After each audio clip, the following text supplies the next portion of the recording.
I mean, I'll just be very candid. There's some days I feel like we're one of the bottom 25 teams in the country watching us play. So, if we want to start feeling comfortable or casual about somebody wanting to vote us in the top 25 teams, there must be a lot of bad football going on if we're one of the top 25 teams. So, I mean, there must be some really bad football played right now in college football. So, I don't know. We're average. We're an average team. We get every 6 or 7 days, depending on the schedule of the week, to promote ourselves or embarrass ourselves. We've done that before. So we better get ready to play. I think I watched this practice today. I think we're average. That is Tulane head coach. He's excited about his college football playoff berth. What is with coaches saying stupid shit? Why do they do this? Yeah. Like, who is this motivating? Well, it started before the season. Yeah. Arizona State head coach. Yes. Yeah, that's when he's right. like, teams go 3-9. Why not us? Yeah. And then last week you got Pat Narduzzi fucking, I don't care if Notre Dame drops 100 on us, 110 points on us, as long as we win the next two. And they shit kicked him pretty good. Oh, fuck yeah. Did you expect anything different? Nope. It's the galaxy branding of college football head coach, and that's where Bill Belichick fits in perfectly, because nothing says romance like attending your girlfriend's adult cheerleading competition. An adult cheerleading competition. That's crazy. Where Bill Belichick was this weekend, instead of focusing on fucking winning football games. What happened to the country we love? And also, I mean, John Summerall's, there talks about him going to like Auburn or...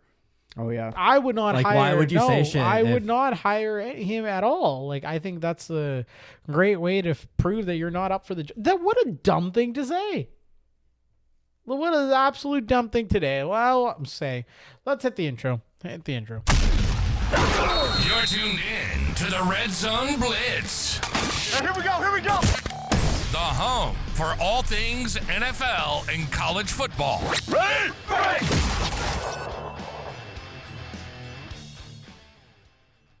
All right, fellas, we are back. It is a cold November night, and we are back to toast it all up for you. If you're new here, my name's G. I'm Brandon. What's up? And I'm Matthew. What's up, everybody? If you don't follow us, please hit us with a follow on X, Instagram, TikTok, wherever you may consume content at Red Zone Blitz Pod. You can also email us, redzoneblitzpodcast@gmail.com. We are here. We are ready to go. You let us know what you want to hear. We'll make it happen. Fellas, how are we doing? Great. How was that? Good, how about them Cowboys? Beautiful. Absolutely, clinically, just a beautiful, just very nice. Very good. This is a nice change of pace. Usually you guys are just screaming into the mics and nope. Why did we trade this guy? Nope. What are we doing? Nope. Very nice. Quinnen Williams, welcome to the Cowboys, brother. He played great. Oh. And not only did he play great, he elevates the guys around you. Like, he opens Osa, Kenny Kenny Clark. You're going to have Ezaraku. Like Jerry Jones. What a masterclass. Well, I mean, in total, they had 6 guys that, you had the 2 guys you traded for. You got Malik Hooker back, Overshown back. Overshown's back. That Revel. was great to see Overshown back. Revel's back in the mix. Revel looked good. Yep. Overshown looked good. I mean, the game will come to him. It's been 2 full seasons. It'll come, but he's got You know what actually looked really good was the ability for the corners to close. Yeah. Close on Bowers, close on these receivers, make tackles. Well, that's what happens when you get pressure on the quarterback. Yes. Yeah. I 5 pressures in the first half from Quinnen Williams. That hasn't happened since 2018. I don't want people to say, well, it's the Raiders. It's the Raiders. What do you know? Because the Arizona Cardinals beat the shit out of the Cowboys. Or did you guys forget about that when you were trolling all of us? So it's not the fact that it was the Raiders or the Arizona Cardinals. I just really loved Quinnen Williams. Like, he is a bona fide stud. He is the Micah Parsons of the interior defensive lineman. And Jerry Jones has won the trade, ladies and gentlemen. I do not care what you say. You got Kenny Clark. You got, I don't know, like maybe you get a few more years of George Pickens. And you get Quinnen Williams. And you get to another first-round pick. Yeah. He won the trade. Speaking of Pickens, how about Shoddy benching Pickens and Lamb for the first Well, round? that's just because they were playing a little gambling at 7:30 a.m. on a game night, and they still went out and kicked the Raiders' ass. The Raiders ought to be embarrassed. Al Davis, I don't know what you're gonna do, man. Ferguson's mime dance. What the fuck was that? That was a little Something about whack, white too. guys getting touchdowns in the NFL. It's just they don't know what to do with themselves. Like they just start doing the most crazy shit. You know he didn't have a good game? Yes. Max Crosby. Yeah, but like He was pissed, man. But like, I don't know what you expect though. Like, okay, you're Max Crosby, you're Myles Garrett, two people, same position, can literally have ruined your life playing for the same franchise. But then they keeps going back. They're dating a guy that beats them, and the guy is the Raiders and the Cleveland Browns. That's what it is. They're victims of domestic abuse by their teams, and they refuse to leave. They're in toxic relationship. You don't remember when we did that episode? They can have therapy together today or this week because they're playing each other. Oh, good. Joyous there you occasions go. for all parties involved. Yeah. But, it's just, I don't know. I feel bad for Max Crosby. Like, people are, oh, man, what a talent. He would be so great elsewhere. What I'm like, well, then he can just go up to the owner and ask for a trade. Nothing about this Las Vegas Raiders team, ever since they moved to Las Vegas, spells culture, spells history. Raiders Nation. Raiders Nation is a joke. Yeah, I've been saying for so long now, bring the team back to Oakland. That's never going to happen. They're done. But that's where the fans are. Al Davis don't give a fuck about no fans. His stadium Mark Davis. Oh, rest in peace, Al. Mark Davis doesn't care about the fans. His stadium is filling up, and his team sucks. And he doesn't give a shit. He inherited everything. Yeah. So right now, it's literally win-win. He has like probably not the highest cap roll in the league. His team, there's no media pressure on the Raiders. No one's barking down their throats like they are in Dallas, Fort Worth, Pittsburgh, Philadelphia, New England, Buffalo, Kansas City. Like there's no external pressure on the Raiders. No one cares about the Raiders in Las Vegas. But then also he's making money because all of his tickets are being sold at triple, quadruple the price to away teams. It's instead of Allegiant Stadium, it should be called StubHub Stadium. That's a good name. It's a destination. Yeah. So there's no Raiders Nation. I don't want to hear it. I know you guys, they're very passionate people out there in Raiders land. Very passionate. They dress up, they do the whole thing. Raiders sing. The brown man with the Raider turban playing his percussion instrument outside. Yeah. Love it. I love the culture. However, this is Vegas. This is a destination for all. It's the DEI of the NFL. That's actually, yes, it is. The DEI. The Las Vegas Raiders are the diversity. What's the E stand for? Equity? Yes. Equal, equality, diversity, equality, inclusion of the NFL. That is what they are. They are so everybody can come together and have a great hum-ho fun time while the team visiting the Raiders kicks the shit out of them and goes and plays slots after. That's what CeeDee Lamb and George Pickens did. They were out playing slots at 7:30 a.m. And I don't blame them because they just walked in, beat the shit out of them, and then walked out. You talk about Dak almost having 5 touchdowns. What if CeeDee Lamb and George Pickens weren't benched for that first drive? Maybe there's your 5th touchdown. Who knows? But the Raiders are in trouble. The Pete Carroll needs to go. Overrated head coach. Sorry, coming in with hot takes. Overrated head coach. I don't agree with his philosophy of drafting Ashton Genty when you had like 45 other needs. He did not address the quarterback need at all. He could have drafted Jackson Dart. He could have drafted any other quarterback in the last year's draft. He did not. They doubled down with Brock Bowers when they had Michael Mayer. Like, I don't understand what the Raiders are doing. I never have understood what the Raiders were doing. I think it's when they traded Khalil Mack.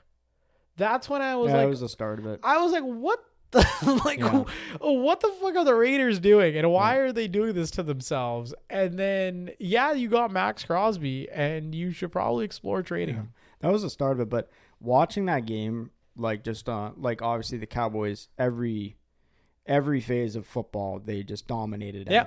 Right. Throwing, running, defense. But with the Raiders, like, what the fuck is Pete Carroll doing? He's got Geno Smith throwing the ball at Ashton Genty. They're giving it to Mayer and getting Brock Bowers to block. Well, Yes. also, what the fuck is Chip Kelly doing? Oh, that's Like, there you go. The offense. 4 rushing attempts in the first half. Yeah. From Ashton Genty, and you're throwing them throwing out the ball. wide. Yeah, And this it is doesn't make against a any sense. Cowboys defense that lets running backs have their Yes. way. Yeah. They didn't even bother testing Quinnen Williams' run defense. They were like, you know what? Never mind. We see Quinnen. It's fine. We're just going to go the other way. I don't know, man. It's not looking good for Raiders Nation in all facets of the game. Not a good time. Is there anything else we need to talk about this? Jerry looked happy. My boy Jerry. He looked fucking happy for once. They're panning where he had the biggest shit-eating grin on He his was- face. yeah. He was enjoying himself. When Quinnen got that sack, they Oh, went to dude, Jerry. he had the biggest shit-eating grin. I will say though that what was I gonna say? Yes, the Cowboys did need this game Oh, they had to have it. Like I said, because for Marshawn, they had to have the it. last few games they have been kind of their offense has made mistakes, blah blah blah. Like even Dak had a little fumble giveaway thing happening in the first quarter. However, this game they needed to win. They needed to win convincingly. I think Shoddy is the perfect person to lead this team. We're going to talk about the Cowboys when we pair up their matchup against the Eagles, but Dak and Shoddy are the perfect people leading this team after the tragedy that happened with Marshawn Nealand. I think Dak is as dialed in as a leader as there is one, and every time I look at other quarterbacks, I'm like, wow, you are so uninspiring. I'm so glad we have Dak. I'm talking about you, Geno Smith. All right, let's go into the opening drive, fellas. The opening drive. All right, fellas. Let's start with our Thursday night matchup. The Buffalo Bills, -6 favorites, going into Houston. The Bills are in a classic letdown spot. They had an emotional win against Kansas City. They had a collapse against Miami. They had a shootout win against Tampa. And now they have a short week road game. This is all signs are pointing to Houston Texans upset. I'm just saying. Houston is scrappy and matches Buffalo physically. I don't know. Like, Buffalo winning is possible. The spread seems a little bit too high for my liking at -6. However, Buffalo cannot defend. Their defense is very, very lackluster. On the other side of the ball, Houston is insane. Like, Houston is one of the best defensive teams in the league. Now, out of all the good teams, let's just call them good in like air quotes, are the Bills the most volatile in terms of, like, you don't know what you're going to get each week? I mean, so far they've shown that. Like, yeah, so it really depends on what Buffalo team is going to show up.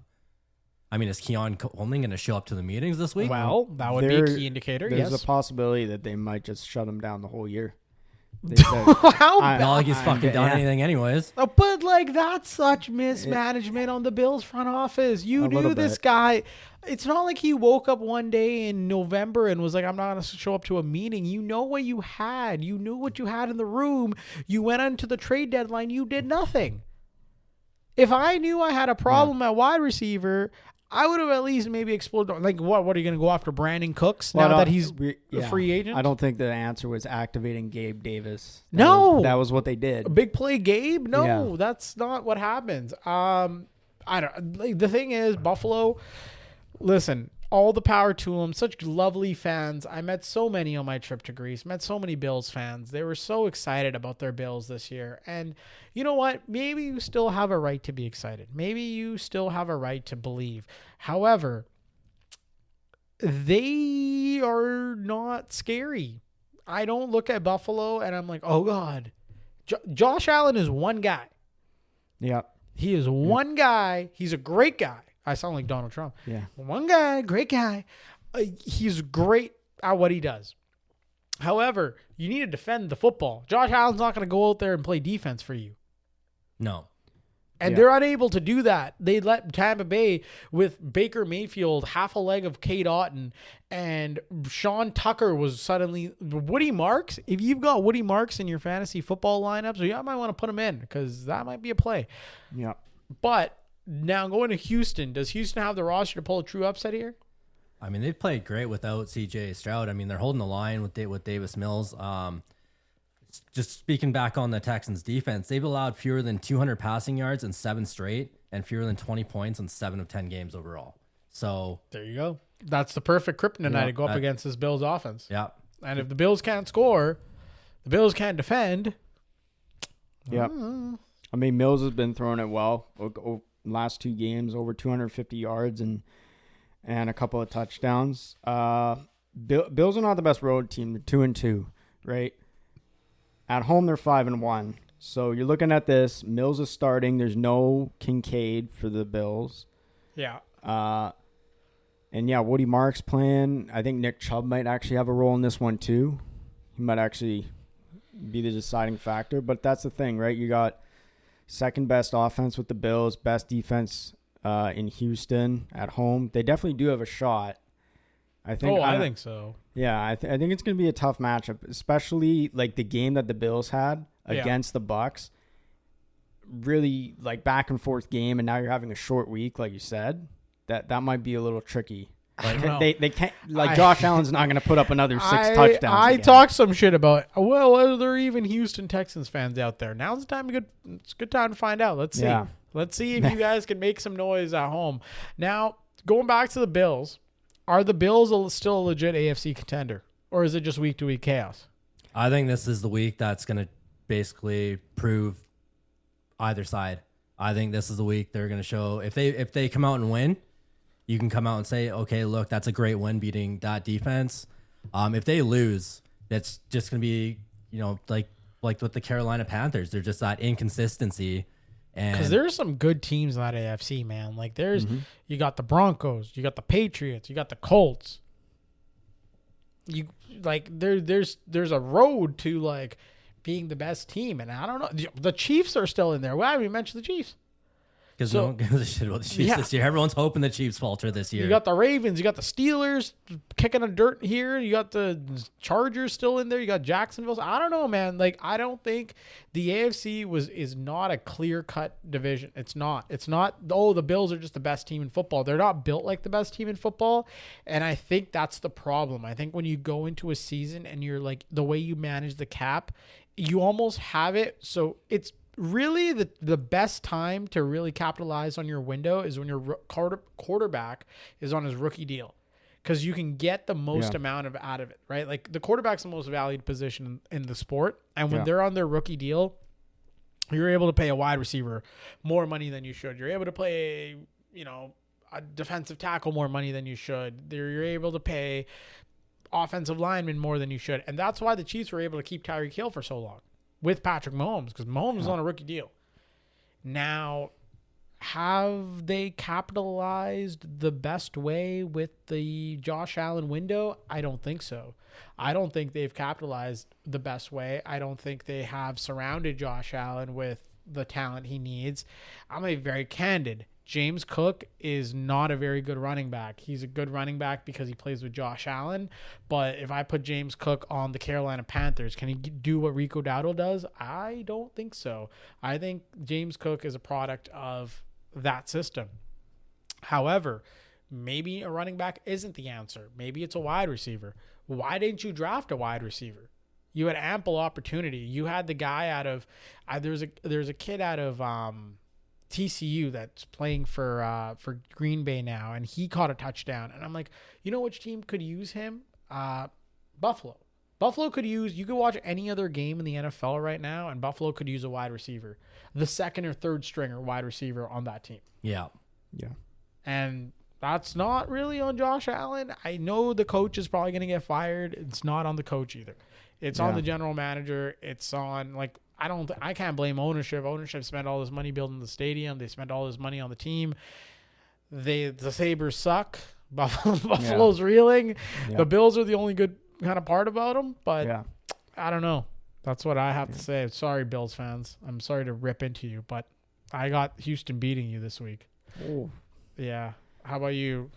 Man, I still barely have the Bills in this one winning, and I still think they're contenders. The problem is, though, yes, in these big playoff games, McDermott makes some bad decisions, and then with not having a receiver, what do? They're just going to put a linebacker, QB spy, because Josh Allen's just going to run around. Yep. This is a huge game for Houston, though. I think if they drop this game, they might be out of it. They're out. Like, I think when when you're playing we're playing in a conference with the Chiefs and all the other parties involved. Yeah. You can't slip up here. However, you win this game, you're in it. Yeah, the way the Colts are playing, and now the Jaguars are coming into their own now, adding Jacoby Myers and that run game with ETN. It's going to be huge for Houston. But I don't know. I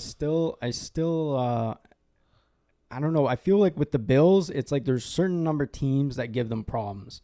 And I think like the Chiefs, if they run into them, or even Philly. Ravens. I think the Ravens are going to give them a problem. That definitely have. Yep.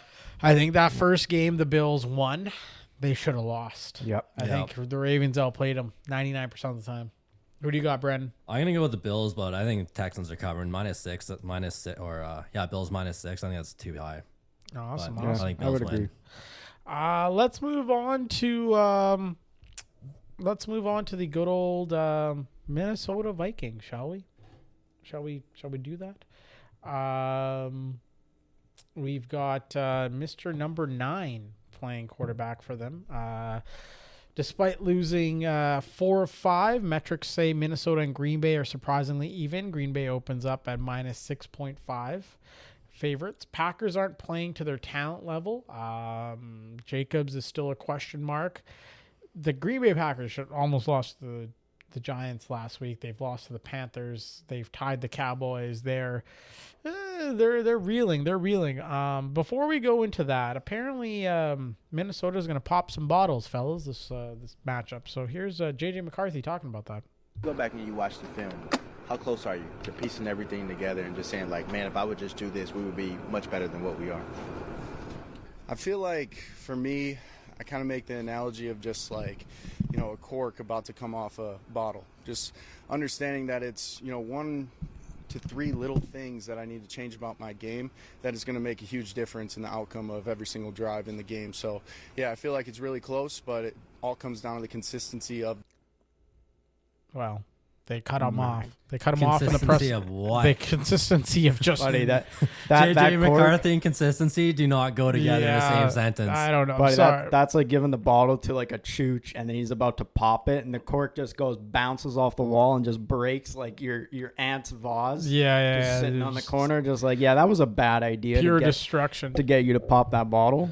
Fellas, which roster do you actually trust more right now? Minnesota Vikings or the Green Bay Packers? I'm going to go with the Packers, unfortunately. I don't really trust either. Like, Green Bay has not played up to what the hype Green Bay had, especially after adding Micah Parsons. Like, everyone thought they're not going to lose a fucking game. And, I mean, they've tied. They've almost tied again. They've lost. Like, they're losing their division to the Bears. But you can never, even when a team is bad or not clicking like Minnesota, it's a divisional game. Guys show up for divisional games. That's the only real. Yeah, I agree. And I think like there's turmoil in Minnesota right now. Whether they want to admit it or not, it's one of those markets you talk about. You take that Minnesota team, the whole thing, and you plop it in Dallas. We would not hear the end of the drama between Justin Jefferson and JJ McCarthy and how badly Justin Jefferson hates JJ McCarthy. It's not working, and it's not a thing where. JJ McCarthy is not that guy. You can quote me right now. You can clip this for later. If he becomes that guy, sure, I'll eat my shit.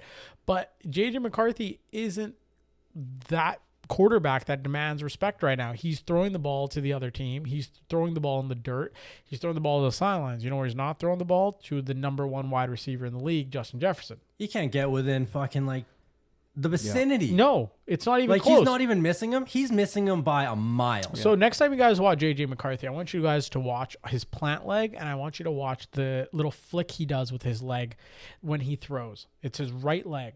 So his right leg, he does this little flick, and he it's almost he goes off balance when he throws, and he particularly does this when he's under pressure. The problem is, in college, he was not under pressure very much because he was playing with Hall of Fame offensive linemen at the college football level. So he could literally just stand there, plant there, 8-9 seconons, bang, it's out. And you had Will Campbell Yeah. on the line, didn't he? Well, that was before Will Campbell transferred, right? Because Will Campbell was at Will Campbell wasn't at wasn't he always at LSU? I can't I remember. thought he went to Michigan. Okay, I might have been wrong.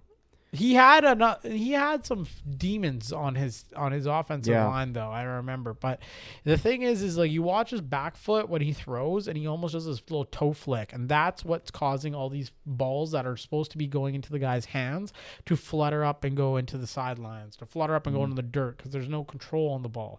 I want us to talk about myself as a quarterback whisperer right now, but if you don't figure that shit out, JJ, 9 is going to be a 6, and then 6 will be divided by 2. You'll be a 3, and then you'll be 3 strikes and out, brother. It's going to be over. It's going to be over. Do you think Green Bay is underachieving right now, or is Jordan Love just plateauing? Just on offense? Yeah, like, do you think it's like, okay, they don't have weapons, people are hurt, things aren't working out, blah blah, or play calling, or is it just like this is the ceiling that you're going to get with Jordan Love? Like, you're not going to get much more than this. Yeah, I think this is what you're going to get out of Jordan Love. I agree. I think he's handled it pretty well considering all the injuries. So it's been crazy what he's had to deal with. Every receiver he's thrown the ball to seems like they're going down. Now his running back's hurt. Like, it's crazy. He's not doing bad though. I mean, I don't know, man. I still think like, okay, we do a QB ranking real quick. Like, is that possible here? As you guys were saying with JJ, sorry to cut you off. You're saying with JJ McCarthy, like it is going bad for him. Like 6 touchdowns, 8 picks. You were saying divisional game, guys show up. Like Jefferson should show up. He has 2 touchdowns this year. That's it, and it's been against division opponents. But I don't know. Even like the coaching, I mean, Green Bay to me with LaFleur has been a lot better than O'Connell's coaching. I really just question like the situation he's putting McCarthy in. They won't let him loose, right? Yeah, and Like, that's part of the problem, right? All right, fellas, QB rating. Where do you guys want to start?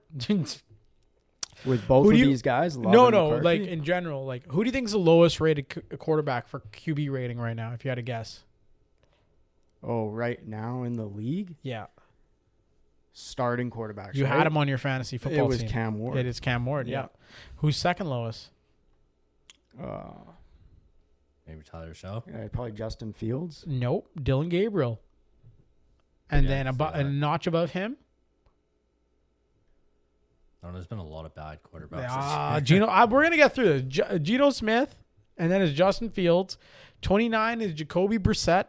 Then you've got Tua Tagovailoa, Carson Wentz at 27. Then you got Trevor Lawrence. Then you have Aaron Rodgers. And above Aaron Rodgers is Kyler Murray. Well, you look at that. And then you got Bryce Young, Joe Flacco, Spencer Rattler, Jaden Daniels. Bryce Young would be a lot lower on that order if he didn't just throw if for he didn't 440 yards. Just go demonic. I got Jaden Daniels, Bo Nix. Bo Nix is at 19. Wow, that's actually 53.5 quarterback rating. Caleb Williams, 54.7. Michael Penix. And guess who's number 16? 9? No. Guess who's number 16? I don't know. Jordan Love? No. Why am I so happy? Dak? No. Why would Dak be you mean... Why would he be happy about Dak at 16? Why would I be happy about Dak at 16? I don't know. I just thought you guys always talk about the don't Cowboys. look it up. Don't look it up. No, I'm not looking it up. You guys always talk about the Cowboys. No, so when who's you're happy, 16? you talk about the Cowboys. Who's 16? It's fucking Jalen Hurts, yes, isn't it? It's Jalen Hurts. And then you got Jared Goff. And then you have Justin Herbert, Baker Mayfield, Josh Allen, Mac fucking Jones at 11. Mac Jones has a higher QB rating than Josh Allen. Mac Jones has actually played really well. Especially with how injured they are, and he came in. Like, hey, man, look at that. He did his job. Hey, number 10, Jackson Dart. Number 9, C.J. Stroud. Number 8, Daniel Jones. 7, Lamar Jackson. 9, C.J. Stroud? Yep. Okay, really? Yep. The statistics. You got 8 of Daniel Jones, 7 Lamar Jackson, Six He hasn't played. 6 is Matthew Stafford. Now here's That's the too top low. 5. Number 5 is Jordan Love. That's too high. Number 4 is Sam Darnold. Number 3, Patrick Mahomes. And number 2 is Drake May.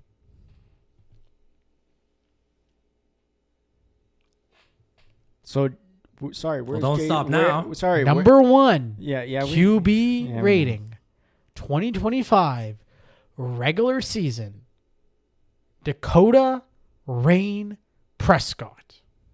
Rightfully deserved, actually. Dak is the best quarterback in the I'm league. sorry, folks. I try to simmer them down, but I can't. Nope. Stats don't lie. Dak's the best quarterback in the league. So where's JJ McCarthy in that list? JJ McCarthy didn't make the He's list. not even on the list. He's below 33. But Jordan Love is above Matthew Stafford. Yes, barely though. They're like almost neck and neck. They're almost the same. He's underachieving. If I think about it, actually, now that I look, is Dak the best quarterback in the league? Yes, I think Well, so. I thought we were talking about Jordan Love. No, fuck Jordan Love. I think Dak is the best quarterback in the league. What are your thoughts, Brand? I actually think so because if I think about it, like not even from a mobility aspect, whatever, running around, doing all that other stuff, his ability to change the cadence at the line of scrimmage or him to like be like, okay, this is the play they're running, let's run this, is uncanny. So I'm gonna go yes. Dak Prescott is. You know, the best Brandon's quarterback in the league. quiet because he's gonna say his boy No. Matthew Stafford's actually number 1. It's actually because Brandon has never been a Dak guy, but now Brandon has to be a Dak guy because I don't have to be a Well, Dak he doesn't guy. have I to like be, what he's doing, though. I but mean, he he's isn't- definitely look at him. being smarter. Yeah, look at him. It's like just an old suburban dad coming along to electric vehicles. That's the equivalent. He still can't throw a back shoulder. That's the equivalency.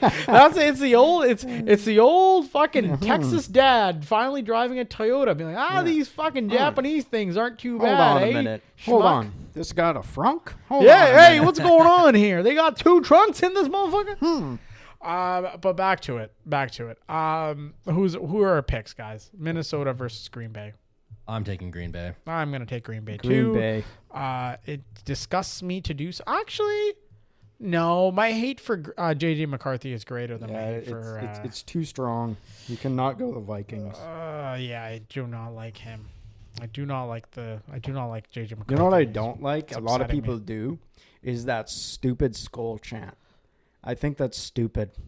What I don't is like it. what is it like? Do you I don't think like living it. in Minnesota? If there are Minnesota people, email us. We'll love to have you on the pod. redzoneblitzpodcast@gmail.com. What do you think life is like living in Minnesota? Just cold and miserable, empty. and just it's like the miserable. Winnipeg of America. That's what I was just gonna say. Yeah. Like, It's It just is the Winnipeg of America. they've got the American Jets, which are the Minnesota Wild. They have the Minnesota Vikings. They've got the Timberwolves, which Oh, it's like the nobody worst cares about. sports town. It's like the worst sports city. And you guys suck. Like even the Vikings, you guys are. Oh yeah, I got the skull. I got the Vikings hat. Oh, whatever. You guys suck. at every sport. And literally at everything. Like you guys are terrible. You have a history as a city of making bad decisions when it comes to signing players on your teams. You should have kept Kirk Cousins. You should have kept him. You probably would have done you Should well. have kept Sam Darnold too, maybe. Well, that is also true. Now let's move on to our fun little matchup between the Chicago Bears and the Pittsburgh Steelers. The Pittsburgh Steelers are visiting the Chicago Bears, fellas. Chicago is 2.5-point favorites. It's a beautiful time to be alive. Aaron Rodgers is probably not partaking in this game, although he wishes he did. Let's have a listen. For you for the opponent this week? There's incentive for every opponent, but I have enjoyed many a Sunday and Monday and many Thursdays in that city. It's a great sports town, phenomenal sports fans, and great place to play. Aaron, do you sort of thrive off of being the villain there a little bit? Sort of enjoy that aspect? I'd rather not be. I mean, I'm not in Green Bay anymore. I feel like we can let bygones be bygones. Maybe I can't.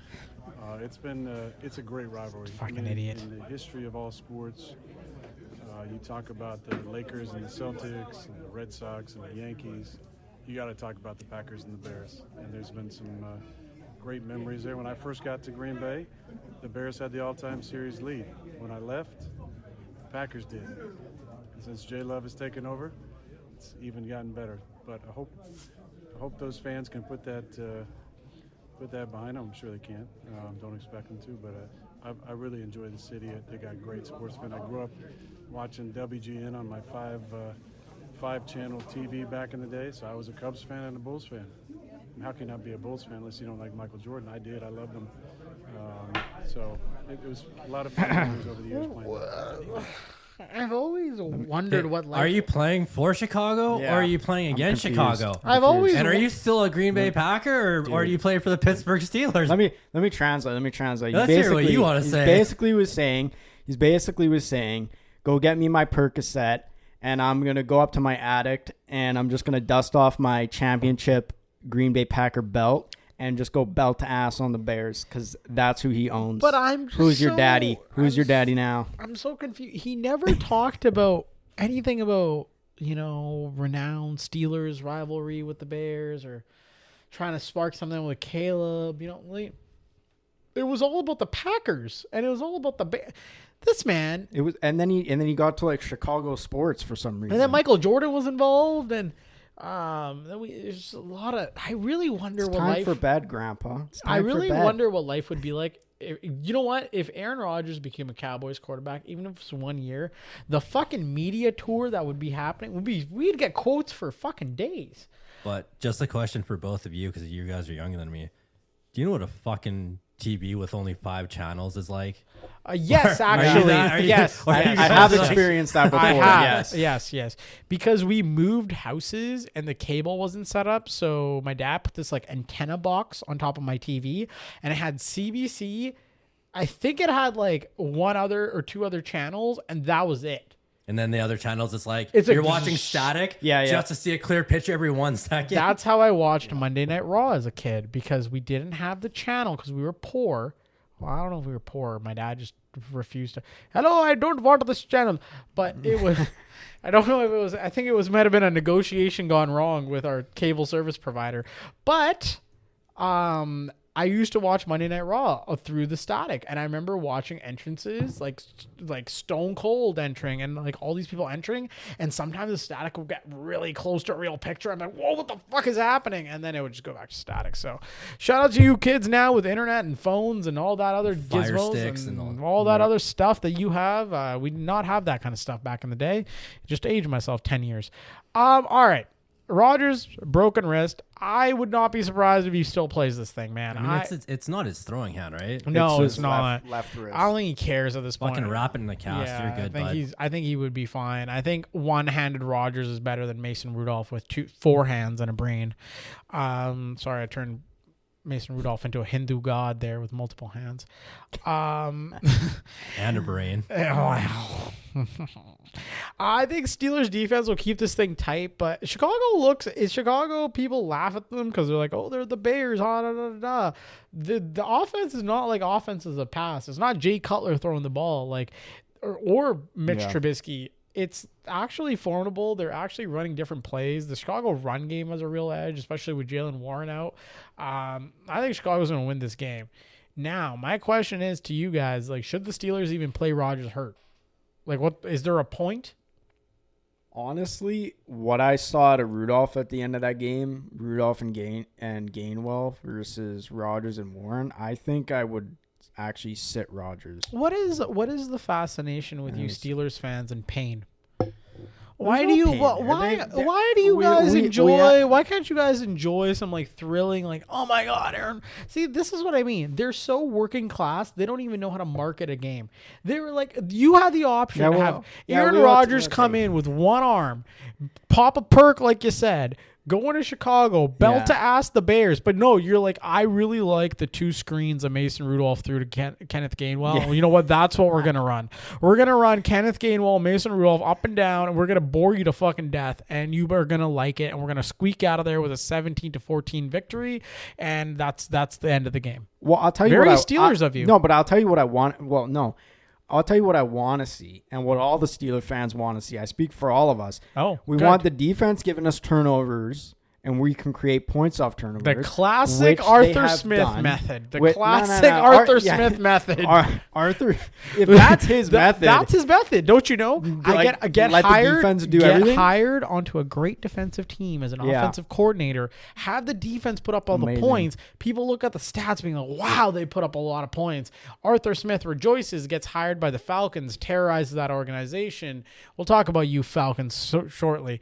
And then everyone's like, wow, Arthur Smith, what a genius. Like, wow, look at all the points the Steelers put up. They put up 40 points. Half of them are by TJ Watt. But that's what's missing. Like half of this. No, not that. Not that. Hear me out. Yes. Not Cook Arthur Smith. Yeah. Just fucking standing there and letting the defense do shit. Yes. What's missing from the Steelers back in the day was the defense would create these turnovers, put the offense in a great position, and we would get Ben out there. We would run crazy gadget plays. He would bomb the ball down the field. Rodgers is not bombing the ball down the field. I know. There's no big plays. I know why Antonio Brown went crazy. Because all he did, the poor guy had to wait for the whole. This is why all your players are turning crazy. You know this, right? All your offensive players, Le'Veon Bell, George Pickens, Antonio Brown, they all just stood there waiting for like some great play calling from their offensive coordinator. And the coordinator was just like, nope. We got to wait till the defense wakes up first, son. We're inside zone runs until the defense wakes up. When the defense can wake up and give you a red zone coverage, then we'll pass the ball. Matthew, you need to come cheer for some excitement. You need to come join us in Dallas-Fort Worth. You need to come enjoy what Jerryland has to offer. I went to Jerryland and I saw them get their ass kicked by the Eagles. That's part of the experience. That's a bad experience. That's worse. That's the hazing. That was Cooper Rush and That was Cooper Rush and that Trey doesn't Lance. matter. The defense was We the cheered. same defense. We cheered. It was a Micah Parsons Hey, defense. It's not the same defense. We have Quinnen Williams now. I hope you know. You better put some. Also, Quinnen Williams or Overshawn. Next jersey purchase. It's gonna go crazy. Agent Zero. Sorry. Go ahead. The defense gonna do their thing. Yeah, the defense got to do their thing. Yeah. That's what I'm saying. With Rudolph can get in there. He's not really young. Yes, Mason Rudolph is quite old.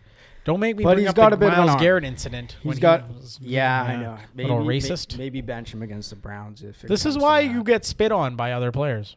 Do we want to go to Mike? A quick little Mike Tomlin clip here. I have no message if someone spits in your face. Do what comes natural. Okay. I mean, that is true. You spit in someone's face, you better be throw you hands. better be ready for what happens next. Jamar Chase was not spitting in his face. He was just clearing his mouth of fluid. That was a lot of fucking fluid.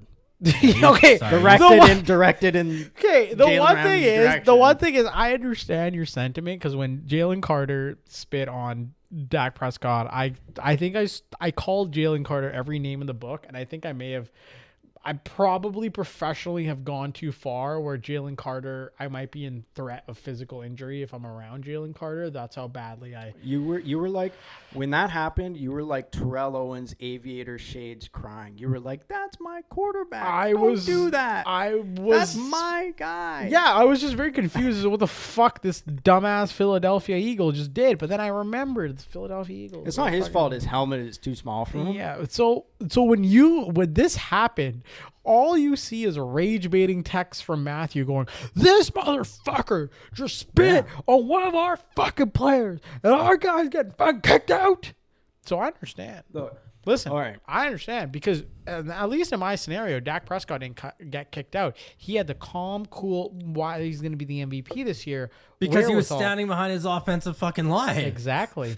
Dak Prescott smiled at him, said, do it again. Do it again, big boy. I'll tell you what, to appease you for Rodgers, I think we play him, we start him. Yes. Belt see how he's doing. If that belt is making marks. Yep.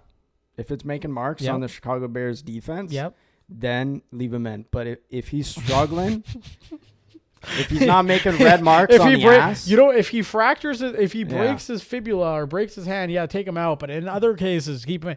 Aaron Rodgers is still the guy. The problem is Aaron Rodgers, it's the same problem that happens every single year for the poor fucking character. He should have gone to the Vikings. He should not have. That would have been a better fit. He should not have gone to the Steelers. The poor guy always goes to teams where there's one guy and then that's it to throw to. Right now you have DK Metcalf. He's no Devontae Adams. He's not even no Garrett Wilson. He's just DK Metcalf. Now, my God, they need to figure their things out in Pittsburgh and draft another wide receiver. We'll talk about that. But let's get into your picks. Obviously, Matthew, your pick will be very evident here. I am assuming it is the good old Pittsburgh of Steelers. Yep, that's the defense is going to get it done. It's gonna be entertaining. I'm going to cheer for chaos. I'm going to go Bears. I'm going Bears too. You guys stink. I just want like a nice matchup next week when the I'll Ravens. tell you my pick now. I'm going Eagles. Of course you are. Of course you are. I wouldn't expect anything else. Way to ruin our next segment, Matthew. We're going to build up there. Anyways, I'm going Bears. New England Patriots -8.5 favorites into the Cincinnati Bengals town. Cincinnati Bengals will not have Mr. Jamar Chase, obviously due to spitting reasons. Fellas. Is Joe Burrow back? He might very well be. He had no designation on his full practice. Full practice. Right? Is the Cincinnati defense the worst defense of all time? And are they going to basically ruin Joe Burrow's life? And what are your thoughts on the Cincinnati defense? Let's hear about the Cincinnati defense before we get into anything else. Yeah. There's nothing really to say about them. They're just like they're hurt. Hendrickson was hurt. Why did they pay Hendrickson? What was the point? You have one Hendrickson and nothing else.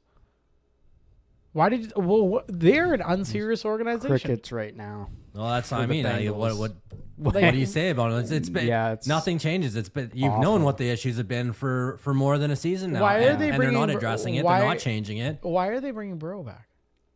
Well, that's you're saying it's a fucking home game and they need to sell some tickets. I'm sorry. I'm going to use this phrase. The only time I'm going to use this phrase. Are they fucking retarded? Well, yeah. Like we know this. Because, selling tickets in Cincinnati in November, you're not going to sell tickets fucking anyways. Now you've given away all these tickets. Nobody wants to be the guy to be like, I was in attendance when Joe Burrow suffered his career-ending injury because the Bengals refused to protect him. No, but when you go to a game, you want to see the stars.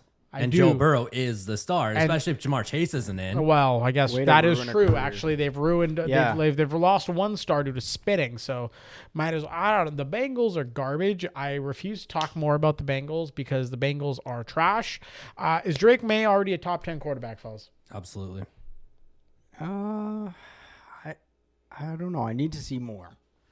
You just don't like him because he's from North Carolina. What is that? You hate Bill Belichick. Everybody fucking hates Bill Belichick. We all hate Bill Belichick. We all hate North Carolina. Yeah, that is true. Actually, I do hate Bill Belichick. Fuck you, Bill Belichick. Yeah. No, I don't know. I think he's better than. I would. Yeah. Right now, obviously, right now this season he's playing. He's like probably like top 5 right now. Yeah. But like. Obviously, he's in top. I don't know. Top for MVP. Second in MVP right now. So, I think top 5 probably. Top 5, yeah. I forget top 10. I think he's in the top 5. I think it's very much he's very good. You just don't want to see like a drop off though, because like a lot of people were saying this last year about Jane Daniels. They were like, "Oh, top 10 quarterback," and now look at him. Like he had a really bad start to the year and then he got hurt. But so you almost want to see more. Drake May doesn't even have a number 1. He's got strip club daddy Stephon Diggs. Yeah, congratulations on the new baby. He's got apparently a broken finger that his quarterback said he's just an over exaggerator. Is fine, but I'm going Pats, fellas. Yeah, absolutely. Pats all the way. All right, well let's move it through. I know we got to get through this here. Get through these morning games. You got the New York Giants going up against the Detroit Lions. The Detroit Lions are -11. Favorites. This is the game. I mean, Detroit has got to be thanking every god there is that they are back at home. And they're playing the Giants. Is Jackson Dart playing? I don't know. He is questionable right now. They're still looking at him at the point of recording, so it's hard to say where they're going to be if he's going to be playing or not. I mean, The Lions are healthier, they're deeper, and they're at home. And you want to talk about a team needing a bounce back game after what they've fucking, well, I wouldn't even say they played in Philadelphia. No, that they was one of just those dog shit fucking performances. They owe us money my back. God. Is this the safest pick of the week? I don't even after what they did last week. I don't even say that. It's almost tough to. But I gotta say the Lions gotta win this. If they lose this week, that's danger right there. Yeah, that's the danger zone. If they lose this week, it's fucking. Because like we were talking about, like you're talking about, welcome to pressure, and the pressure just gets more and more. Well, it's not going to go away. It's not going to be like, oh, well, you made the AFC or you made the NFC conference game. Wow, great, nice, go, wow. Or you won your division. Great, we're so happy. We're never going to expect anything. No, it's Super Bowl or bust, you fuckers. Welcome to the life of the Dallas Cowboys. It's crazy, but I think they're throwing the ball a little too much, Detroit. I think you just got to run it a little bit more. I think they're just too much for Goff to do. The problem is, Matthew, it's just, the play caller does not know how to call the plays. They don't have a formidable offense. Ben Johnson knew how to call the plays. Cliff Kingsbury in Washington calls the plays because Dan Quinn has no fucking idea what to fucking call. You know what the problem is now is that the Lions are playing the Giants and they're not very good. So what's going to happen is Dan Campbell's going, oh, wow, look at Dan Campbell cook. Look at what he's calling. I'm not ageist. I'm not racist. I'm not someone that looks at someone and is like, they're not good for this job. But I do not look at Dan Campbell and call him an expert playmaker. Every time Dan Campbell puts on his glasses, I get scared. Have you watched your dad try to send an email? That's what it feels like watching Dan Campbell send fucking... He's like typing when he's like smashing one finger at a time on the keyboard. God damn it, what the fuck's the seam? No, I wanted a slant. God damn it, how do I undo? What's the Control Z button? Dan Campbell does not embode confidence. When I watch Dan Campbell hold the play sheet, I'm scared for dear God. I don't know what it is about him. He looks like a guy that, I would go to and be like, hey man, like, well, like it's my deck, like it's leaking there. What do I got for it? And like, stuff like that. Or like, hey man. You look like he'd probably give you a bullshit quote. Like, I'm going to spitball like $100,000. Whatever. I feel like that would be more comfortable in that situation. Personally, right now, if I'm Amon-Ra St. Brown and I was fed these plays from Ben Johnson or I'm Jahmyr Gibbs and these world-class plays were coming in me or I'm Jared Goff and the play calling was coming from me from Ben Johnson and it came from this other guy and now it's coming from fucking Dan Campbell, I'd be like, excuse me, sir, did you just say mayo, mustard, 457? What the fuck does that mean? Oh, sorry, man, I was reading my hot dog order. That's what Mike McCarthy used to say. Mike McCarthy's order. Exactly. So when Mike McCarthy was like grab the play calling sheet, I felt the same way. I'm like, this guy's just going to read off the fast food menu. Yeah. The Waffle House menu. Yeah. Dan Campbell's probably reading them the cigarette menu being like, well, I want 2 Marlboro Reds and a 457. Sir, this is a Wendy's. Anyways, Lions have to win this game. This is probably as much of a must win for them as it can be. They cannot let it obviously slide division-wise. They can also not lose to the fucking Giants. Do not lose to the Giants, sir. No. That's all we have to say about them. Gotta go Lions. Speaking of another shitty team, the Tennessee Titans. They're hosting the Seattle Seahawks, who are 13.5-point favorites, the most lopsided matchup of Week 12. Fellas, I'm not going to talk too much about this. Seattle will take care of business here. Honestly, I don't even know if the Titans are going to get any points in this one. With that defense? Yeah, I think I think it might be like a 30-0 game. 40-0 game. Yeah, I'm not high hopes for Seattle, unfortunately, for them. I mean, Darnold's got to be a little bit. Darnold has to come back. Talk about a regroup game for him. He needs to come down and he needs to just go back to like. This is the opponent. Yeah. This is the opponent you can do it beside. I don't want to see no picks. That's what I want to see. A big 0 when it comes to interceptions. That's what he needs. No mistakes. None. Moving on, fellas.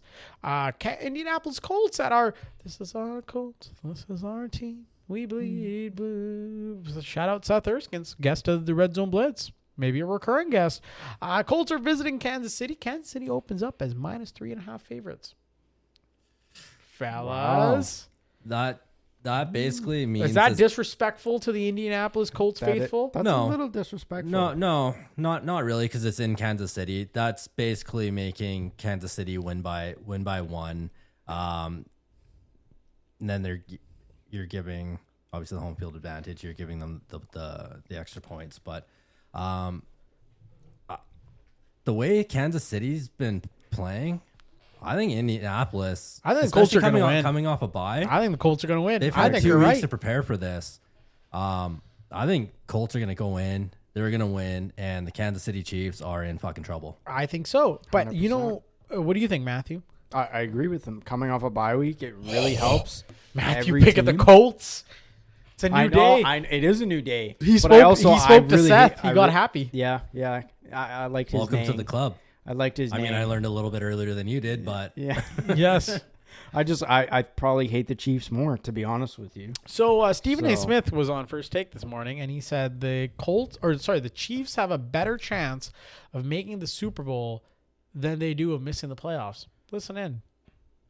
Well, I agree with you, and my answer to this question is Super Bowl for me because I can't imagine Patrick Mahomes missing the playoffs. Matter of fact, Travis Kelce needs to motivate them even more by telling them this is it for him. He about to retire, get married, and live his life. That's what he needs to tell them. This is it. This is swan song. Don't let me go out like this. Give them extra incentive. That's what the hell he need to do, okay? Taylor Swift, go out there and make a song for him. You understand what I'm saying? Do what you got to do. This is what it's all about right here. All hands on deck. This is what you got to do. Kansas City, could they go 6-1? Absolutely, they could go 6-1. We know who they are. We know what Patrick Mahomes brings to the table. They haven't had much success running the football, but I watched Kareem Hunt average 4.5 yards a carry the other day against Denver. Why are you throwing the ball 45 times but only running it 14 times? That's got to change. You've got Hunt with Pacheco, with Rashard Smith. Figure out a way. Throw some damn screen passes. Use Smith to exercise and open the field up a little bit more. He's got that kind of ability, okay? You got Hollywood Brown. You got Rashee Rice, who's a number 1 receiver. You got Thornton. You got these cats. You got people to throw the damn foot. All right, that's enough, Stephen A. Smith. Stay off the weeds, Okay. Stephen A. First of all, we have a crisis in this country or in all countries. Sportscasters, when did we start using he's going to get married and this is the last dance and Taylor Swift go make a song about him as analysis for why the certain team would make the Super Bowl? Yeah, it's not one guy. It's a team sport. Nobody gives a fuck. But also, what the fuck does that have to do with anything? The Chiefs have a very systematic problem. They're getting older. They're getting beat up every single year by going to the Super Bowl. Their offseason is shortened. Teams are circling them up on their calendars because that is the team that they're fucking game planning for. And also, the play calling that Andy Reid is doing, it might be a little patched. Because teams know what they're looking for. And finally, the last and most important thing, runs are being turned into passes. You can clearly tell Patrick Mahomes is taking a run play because he does not trust his running backs and making and audibling it into a pass. The pass is going absolutely fucking nowhere. Andy Reid has said this. Everybody knows this. Why ESPN is talking about Taylor Swift releasing her next song to send the Chiefs to the playoffs is beyond me. I don't know how this is happening. they're probably contractually obligated to at least mention her name. Hey, follow the Red Zone Blitz Pod on X, Instagram, TikTok, and Spotify. You know, Red Zone Blitz Podcast, Spotify, Apple Podcasts, Podbean, YouTube. We're everywhere. Heightened sports analysis. None of this fucking bull crap about your wife needs to release an album. That's how you're going to make it into the fucking... fellas, Colts sweep. I don't know what to say. Kansas City's broken. Let's go. All right. Yep. Jets at Baltimore Ravens. The Ravens are also 13.5-point favorites. Jets are rebuilding. Are the Jets better than their record? No. The New York Jets are the New York Jets. Yeah. And they will always be the New York Jets. Yeah. Fellas, I think this is a pretty easy one. I'm going to go Ravens. Just Lamar's hurt. It doesn't matter. I think you could throw in Matthew into quarterback there. I'm sure you could hand the ball off to Derrick Henry for 200 yards. It's going to be fine. Make your bold pick. I will. I'll make a bold pick. I'm going to go the Jets. Oh, dear God. Pull off an upset here. Oh, dear God. the world. Oh, I love it. I don't love it, but I do. I love it, but I don't. Betting on the Jets. Oh, God. Oh, dear God. And now the matchup that everyone loves, the Cleveland Browns visiting the bowl. Las Vegas Raiders. Oh, the toilet bowl. Raiders are -4 favorites. See, this is crazy. You know how we were talking at the beginning of this podcast where like the Raiders games, because this is in Vegas, right? Yep. Are just for opposing fans. Yep. The Browns have no fans. Nope. Who the fuck is going to this game? The dog pound will not be in Vegas. Who the I'll fuck tell is you going to that. this It's game? going to be now is a great time to send the Boys and Girls Club of Las Vegas to the game for free. Yeah. I would not be surprised if there are some homeless people at this game. I would not be surprised if there are some DEI initiatives that happen at this game. Because this is the game, you get your club seats. You're like, shit, motherfucker, the Browns are in town. You send the person you don't like. Yes, pay that. I mean, it rained in Vegas, so it flushed out all the tunnel people, so they need somewhere to go. Send them to the stadium. Exactly. Well, the great things are happening, guys. Shador Smith is Shador Smith. That's the child of Geno Smith and Shador Sanders. Shador Sanders is starting.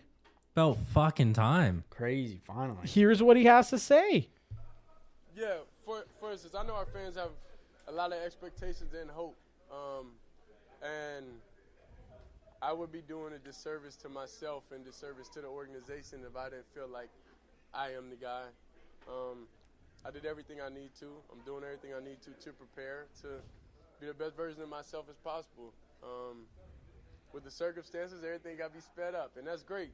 I like pressure in life. I'm just excited for everything. So, I feel like I'm the guy. I know I'm the guy, but, you just have to be able to see. The game got to speak. Nothing really crazy there. Just your typical first starters talk. Here's Geno Smith, seasoned NFL veteran. Like I said, the plays are there. I don't think there was any issue with the play calling. The plays are there. Guys are open. You guys watch the film. I know we got a lot of Monday morning quarterbacks who like to watch film and take screenshots and see where guys are open. So I'm sure you guys will see where the guys are open. For me, again, I just got to play better. And I keep saying this, man. If something don't look right out there, blame it on me, right? If it don't look right, blame it on me. That's all you can do. Blame it on me. If your kids mess up at school, blame it on me. Car break down going to work, blame it on me. Geno, it's tough on the fly sometimes to implement new offensive linemen, moving players, but how do you feel like that operation went? Shit day at work. Fuck Geno Smith. What? Fuck, I ran out of gas. That son of a bitch, Geno Smith. Oh, can I pick a tie at like 3-3 after give me the hearing Cleveland both these Browns. guys? No, give me the Browns. Holy give me the Browns. I want Shador to win his debut at starter. Give me the Browns. I don't even know where that sorry attitude comes from Geno Smith, and like I would bench Geno Smith immediately, just based off the fact that like this guy can't lead a press conference, let alone lead a team. Nothing about that screams like, okay, there's one thing to be like, I take accountability for how that game turned out. You know what? I messed up. I need to be better. And then there's another thing where you take all of what you said and you throw it in the fucking trash because you're like, you know what? Oh, fuck it. You blame your kid has a bad day at work. Blame me. Oh, it's my fault. It's always my fault. Yeah, give me the Browns. I don't have. Give me the Browns. I don't have time for that kind of bullshit. Anyways, moving on. That fellas. Browns defense is gonna kill them. Jacksonville -2.5 going into Arizona. Arizona sucks. Jacoby Brissett is just hanging on for dear life. Trey McBride is probably the only healthy person left. That coach is gonna get fired. He better. That thing's gonna get wiped out. Arizona has the worst special teams in the league, and it's not close. Is Arizona the worst coach team in the NFL? The Falcons might have. Yes, the Falcons are there. I think Arizona is definitely in the conversation. But I think they're definitely there. I think the way the Kyler Murray saga has been handled, I think in terms of like... the way they blow games. Way they blow games, they're in it and then they're not. Some games they're out of it by the second quarter. It's just a mess. I think Trevor Lawrence is going to have a statement game. I think they're going to run around and just do their thing. I think Jacksonville in the driver's seat, they're looking good. Their defense is not the best, but their defense is making plays. I think they're going to have no problem taking care of Arizona. Yeah. Jacksonville, easy. Yeah, Jacksonville. I think that run game is going good. Lawrence is coming into his own. And, yeah, Arizona looks like they're struggling. Jacksonville. Nice. And now we move on to the greatness of what is a great NFC battle between the Philadelphia Eagles and the Dallas Cowboys. There's not really much that I can say here that like everybody else has not said on the internet already. It's must win for Dallas. Dallas plays the Eagles. They play the Chiefs on Thursday. Then they play the Lions. They have 3 games in 11 days. They need to win at least 2 of them. If they win 3 of them, I'm going to be pretty unbearable after the 11 days. Now, the Philadelphia Eagles. They should not have lost game 1 that they played the Eagles. It should not have happened. They should have won. The weather delay kind of ruined some swings of momentum, blah, blah, blah. Miles Sanders decides to fumble the ball. Miles Sanders no longer with us. He's not dead. He's just hurt. He's just not on the team. Quentin Williams is on the team now. We got a new linebacker. We got Overshawn in. Jalen Hurts is talking about, well, we beat them on September 4th, so we can beat them again. Some sort of bullshit that he did. Jalen Hurts not a good quarterback. He's never been a good quarterback. Nothing about Jalen Hurts screams great quarterback. Cowboys need to control Saquon Barkley. If they can control Saquon Barkley, they can control the run. That offense ain't going nowhere. They need to be aggressive. They need to pressure the quarterback. They need to make it uncomfortable. They need to make big plays. On offense, it has to be 0 mistakes from Dak. It has to be 0 mistakes from the offense. No turnovers, no fumbles, no crazy long, no penalties. Don't get behind the ball. And this game's is won. This game's an easy dub for the Cowboys. I used to be scared of Philadelphia. I used to be marking that thing on my calendar, being like, oh, God, this is the game. I think the Cowboys are going to win this game. Absolutely. And this is going to be a game where Sirianni is going to make a dumbass decision like he always does, and the only difference is this time he's not going to get fucking bailed out. Yep. I want this game to be the game that spirals the Eagles into an abyss. I want A.J. Brown tweaking out on the sidelines. I want him to go up and hug CeeDee Lamb and say, free me, or better yet, hug George Pickens. Say, free me. I think this is the game where they win. The Cowboys, the road to winning the NFC East, that's not what the focus should be. It literally, and this is very, very hard for Cowboys fans to listen to, it should be one game at a time. It's we take care of the Eagles, then it's the Chiefs, then it's the Lions. So it's like, let's not get, oh my God, we got to win this game for the NFC East champion, blah, blah, blah, blah, blah. That's not a thing. One game at a time. But I think with the additions that they have on defense, and I think just the way Shawty's got this crew rolling right now, oh man, I'm gonna be. This is my game of the week. I think they're gonna take care of business. And they just need to play because obviously Monday night was an emotional game. They gotta keep that emotion up. It's especially with Philadelphia coming in.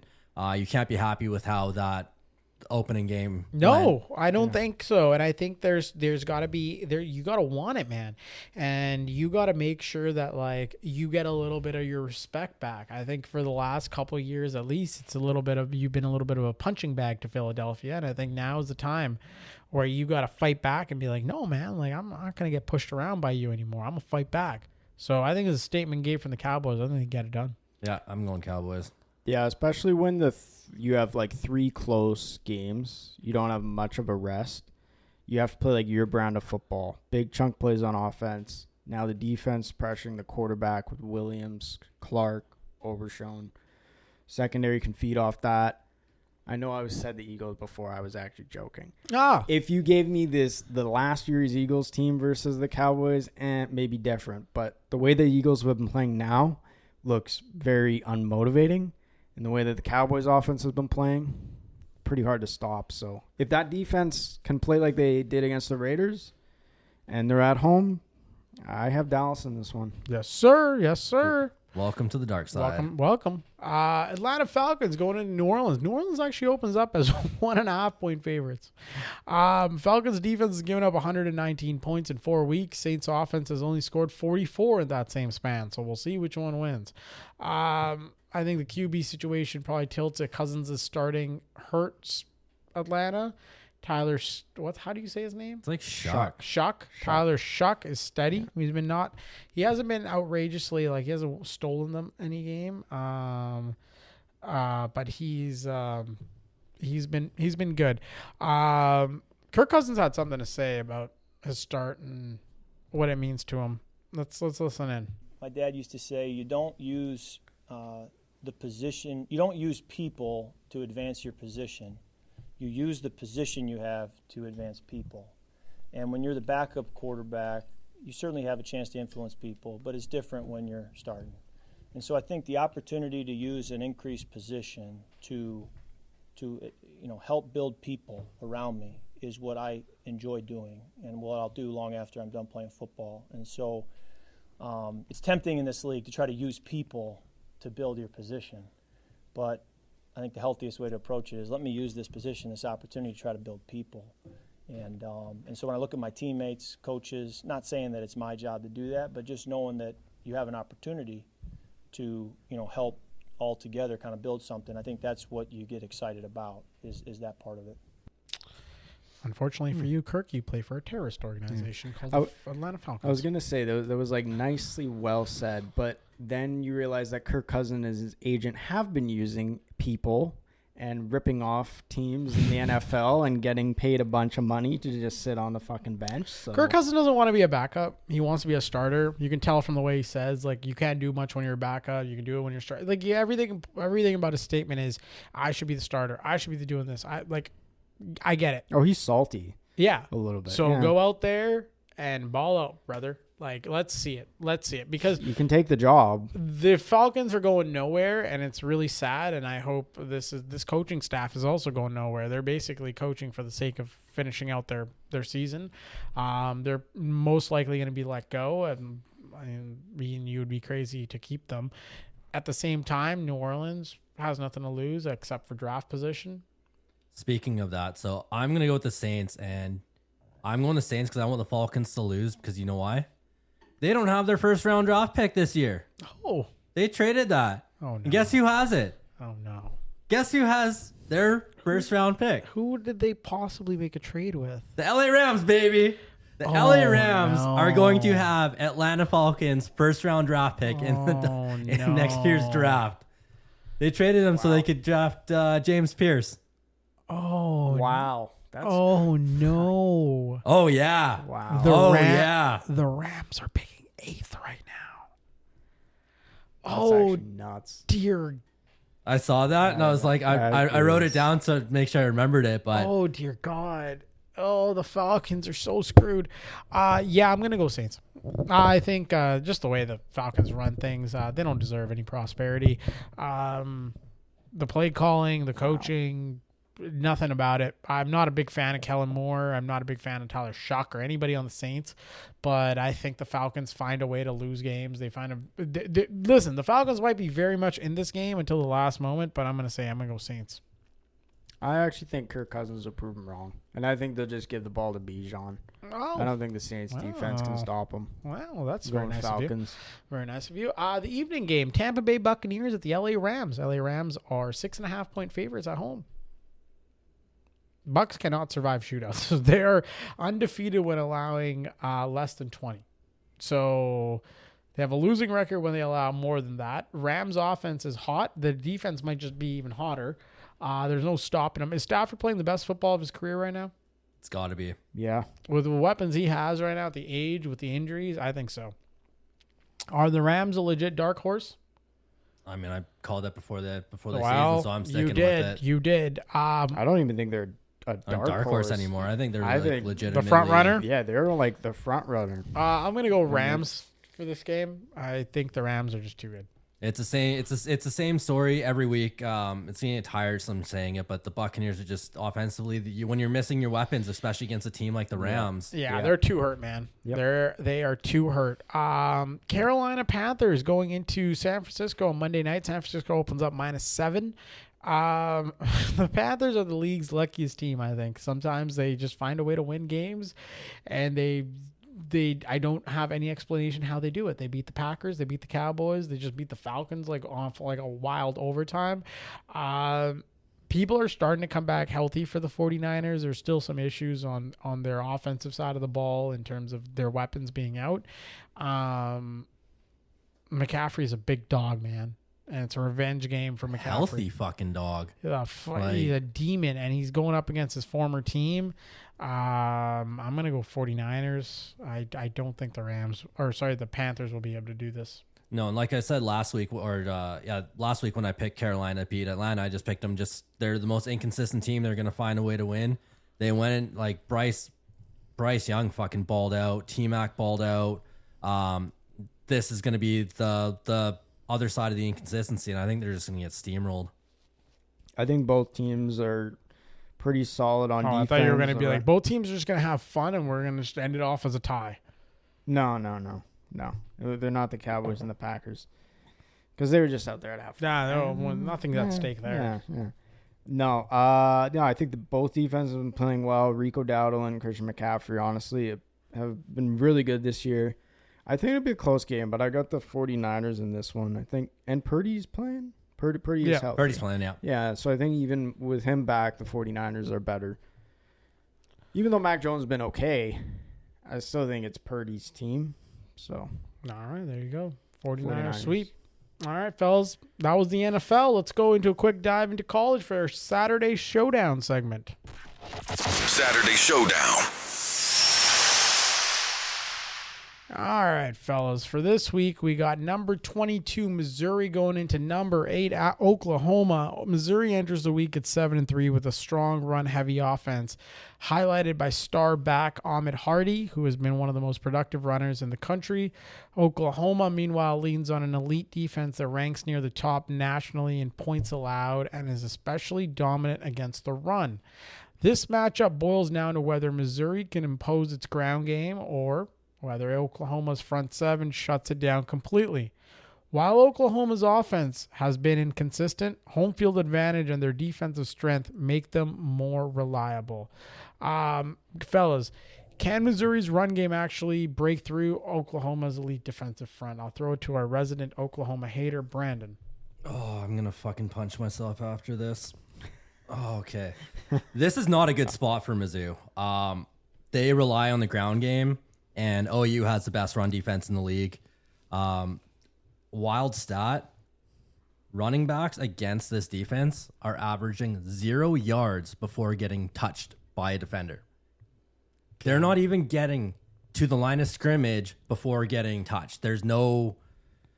Ahmad Hardy, Jamal Roberts, I mean, you guys are basically the key to this game, and you're going up against the number one run defense in the league. Good luck. They've got no faith in the kicker. Their kickers, they're not even going to attempt a field goal past 30 yards. It doesn't matter. There's talk that Pribula could be back from his injury. I don't think so. And Zoller's freshman, third game. This is not a spot. This is not a team at this part in the season you want to play your third game in. Yeah. Eli Drinkwitz is 9-16 career on the road, 1-10 versus top 10 teams. I don't see anything but an Oklahoma fucking just belt to ass. Yeah, I mean, Hardy's got to go like off like he did last game with over 300 yards, 3 touchdowns. He's got to pretty much have that same kind of game. And against Oklahoma, I don't think it's going to happen. Oklahoma, the way they're sitting right now at 8-2, like it's kind of like, are they going to win out? Like if they're going to win out, they're a playoff team, and they probably will. But yeah, I mean, Missouri can play spoiler here. I don't think they can, but. Especially with Oklahoma at home, they got to get some RPOs. They don't do RPOs, but they got to get some RPOs in there if they want to try and do anything. But that's not their style play, and I don't see a spot how their defense might keep it close, but in the first half they might keep it close. Mizzou's defense is not bad, but I just don't see anything good from Mizzou coming out of this game in this spot. And now I'm going to punch myself. Oh, wow. Well, there you go, fellas. Good old Missouri getting beat down by Oklahoma. But Texas fans around the world just in pain. Number 15, USC at number 7, Oregon. USC is fighting to keep its college football playoff hopes alive, and this trip to Eugene, Oregon is a true elimination game. Oregon brings one of the most balanced teams in the country, boasting a top-tier rushing attack and a lockdown defense that has consistently stifled opponents. At the same time, USC's offense under Coach Lincoln Riley remains explosive, with QB Jaden Maava and wide receiver Makai Limon leading the way, which means this could turn into a shootout if USC can stay in rhythm. The difference will likely be whether Oregon imposes its physical run game and defense early, or if USC can disrupt that tempo and force the Ducks into mistakes. Fellas, is this Oregon's game to lose, or can USC pull off the upset?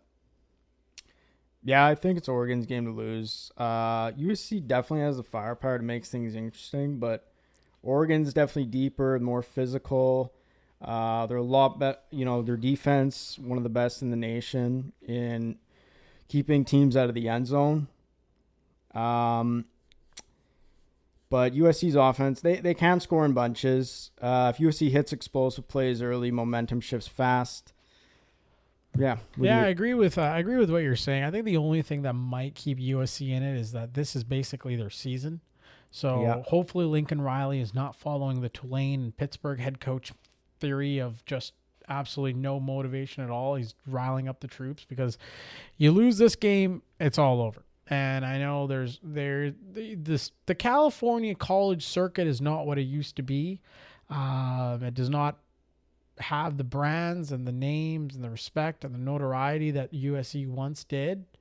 But this is as big as a game as they can probably think of. I mean, I know they're in the Big Ten now, but, this is a good old Pac-12 game.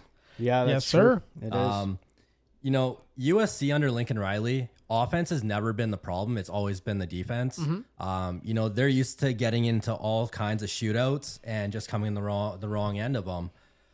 Oregon's got the number one pass defense, so it's going to be tough. But, I mean, USC with Maava and what's the wide receiver? Makai Lemon. Yep. I mean, they're gonna make some plays. I think it's gonna be a shootout. I think Oregon's gonna come out on top of a shootout, just like they always do. Oregon's won 3 in a row, and I just don't think USC is in the right spot here against Oregon. Michigan's gonna be watching this game. This will be huge for their hopes going forward. Now, the last game we have is Pittsburgh. We talked about going into number 16, Georgia Tech. So Georgia Tech comes in ranked number 16 with an offense that has been quietly efficient all season, particularly on the ground, where they've worn teams down with physical, multi-back rushing attacks. Pittsburgh, meanwhile, has struggled to find offensive consistency and often leans on its defense to stay competitive, but that unit has been on the field far too often this year. The biggest matchup advantage lies with Georgia Tech's run game against Pittsburgh's inconsistent front seven, which has allowed too many explosive plays. If Pitt can create early stops or force turnovers, Georgia Tech should be able to control tempo from start to finish. Now, fellas, my question for you, what would a Pittsburgh upset mean? Does that mean that we get Georgia Tech maybe not ranked where they should be in terms of one of the teams like Tulane, for example? Or do you see that being Pittsburgh keeping their hopes for a conference championship alive? Well, that's like Pat Narduzzi said. He's like, we can get our ass kicked, but as long as we win the next two. So they got to win the next two. I personally just want to see Georgia Tech steamroll Pittsburgh just because of what he said. He's like, oh, yeah, he doesn't deserve to win. You say you're going to draw punters as long as you can win the next two. I hope you got your ass kicked, and I hope you get your ass kicked again. For me, in all honesty, I think Pitt is overrated as fuck. You go look at. Okay, I would agree. They beat Central Michigan. You lost to West Virginia. Lost to Louisville. You smoked Boston College. You beat Florida State. You beat Syracuse, NC State, Stanford, and then you lost to Notre Dame. I don't see any real, true quality wins. I mean, maybe Florida State at that point of the season. This game means a lot more to Georgia Tech. This will be, if they win, this locks them into the ACC title game, I'm pretty sure, which would be their first since 2014. Yeah. The only thing for Georgia Tech is they have to focus on Pitt because this is a perfect spot for getting caught looking ahead against that Georgia game. Yeah. Yeah, You can't that's true. you can't get caught dreaming about the game ahead of time without focusing on the one you're in right now. That's a great call. Fellas, that's our college football segment. Very nice. Quick little dive back into the NFL. We got our playoff picture after week 11. So we got the Broncos and the Eagles with the bye. And our matchups are Jaguars versus Patriots. What do you got? Patriots. I got Patriots in that one too. Yeah, Patriots for sure. And then you got the divisional matchup, 49ers at LA. I got LA there. LA Rams. You got the Chargers at the Colts. Colts. Yeah. You got the number 6 seed Packers going into the Chicago Bears. That's got to go with the Bears. I'm going Bears too there, man. I picked all the home teams. Bears getting a home playoff game? That's huge. I would go upset here. I think the Packers. Bills going into Pittsburgh against the Steelers. Well, I know where you're voting. Honestly, I would love to pick the Steelers, but we have played the Bills in this spot before, and we've gotten our ass kicked, even with Ben Roethlisberger. So I'd actually go with the Bills, unfortunately. In reality, you've been too beat up by the by the Steelers. They've beaten the hope out of you. I need to see big plays on offense. Bills. I'm gonna go Bills, unfortunately for Matthew's sake. Hey, whatever. At least we're there. Fuck. And all the Cowboys. Well, Where are they? We're gearing gonna up. Get there? We're gearing up to pick our next great player. Number 5, Seattle going into Tampa Bay. That's going to be a great game. Tampa Bay will not be able to play against Seattle's pace. I think Seattle wins that game. I think Sam Darnold's going to throw a bunch of picks. Tampa Bay. How long are the guys out? Like, I mean, Mike Evans is done, right? Mike Evans might be back. He actually might come back. Might be back. End of December. Bucky should be back. Bucky should be back. Godwin should be back. So if you have a healthy Bucks at home, I think I would take the Bucks. My God. If they're not healthy though, Seattle all the way. But if those guys are back, I'd take Tampa Bay there. Now, you spoke about where are the Cowboys, and the Cowboys will be looking at mock drafts, all right? So we're going to go into a quick little mock draft here while wrapping up. So I just did the top 5 picks. We got the Titans with the number 1 pick. I got Reuben Bain Jr. from Miami. Realistically, the Titans will try their best to move out of the number 1 spot for a haul of picks. From a player fit perspective, though, Bain feels like the perfect defensive end to pair with Jeffrey Simmons on the interior. He's an enforcer who resets the line in the run game and pushes pockets consistently as a pass rusher.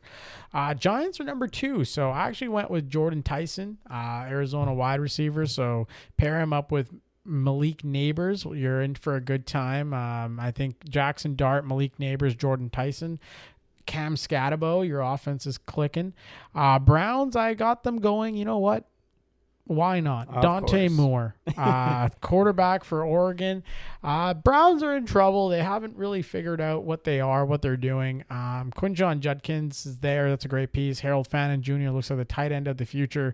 They need a quarterback they can trust in, and I think Dante Moore will probably be the guy here. Going into the number 4 pick, we got the Saints. Speaking of a team that needs a quarterback, Ty Simpson, Alabama. I think Kellen Moore will pick his guy. They'll be just happy with Ty Simpson if you're a New Orleans Saints fan. And then finally the Jets, number 5, Fernando Mendoza. He's not Caleb Williams' class in terms of the most sought-after prospects, but he's got 30 touchdown passes and 5 interceptions. So he holds on to the ball carefully, and you know what? They don't have that there in New York just right now, so that's what I have to say about that. Cowboys. So the Cowboys got 2 picks. I got Cowboys taking Jeremiah Love at number 12. Javonte Williams is a free agent. God knows what that price will be. Jeremiah Love is going to be a stud. I think if you can bolster that position. I don't think Jaded Blue's working out too well, just with off-field issues and just not being prepared for games. You got a real pro in Jeremiah Love. I get to buy a Jeremiah Love Cowboys jersey. Everybody is happy. And just for you, Matthew, I kept a Steeler in there. So the Steelers pick at 21, and I said, you know what? Get them some wide receiver help. Denzel Boston, University of Washington, 6'4", 210. Going to fit in just fine in Pittsburgh. It's basically like a little DK, little DK Metcalf. You got those two big boys going at it. Pittsburgh's long needed an upgrade at wide receiver 2. His alignment, versatility, blocking, football IQ, it enhances his fit in Steelers offense that values toughness and being able to use a wide receiver in multiple situations rather than just one. And then finally, wrapping up with our second Cowboys pick, I got Sonny Styles, linebacker. Sonny Styles brings a rare combination of size, speed, and versatility, 6'4", 243. Cowboys need help on the defense and in the secondary. And you know what? Get Sonny Styles in the Cowboys uniform. Fellas, another great episode. Yeah, Absolutely. I think Steelers might try to go after Sonny Styles before you guys do. How dare you? How dare you They have been scouting him. How dare the They have been Steelers? scouting Well, him. I wouldn't be surprised. The Steelers taking another defensive player. Yeah, that's what they're else known is for. new. Yeah. Fuck the Eagles. Fuck the Eagles fans. Yep. Get in our DMs. I want all the fucking smoke. Yes. redzoneblitzpodcast@gmail.com. I know we're out, but fuck Arkansas. Fuck Nebraska. I hope Penn State runs a train on you motherfuckers. Oh, did you see Nebraska? I think they didn't get a recruit there. Oh, Yeah. Raiola decommitted. He decommitted. Raiola's brother decommitted. Right. Yeah. Fuck Nebraska. Once again, fuck Nebraska. Fuck Arkansas. You can take the smoke too. Fuck the Eagles. I hope that everybody cheering for the Eagles this Sunday gets a wart on the bottom of their foot and they don't know what it is.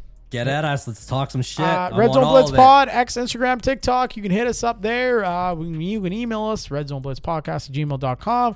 I am your host, G. Brandon. And I'm Matt. And we are out, fellas. Later. Peace.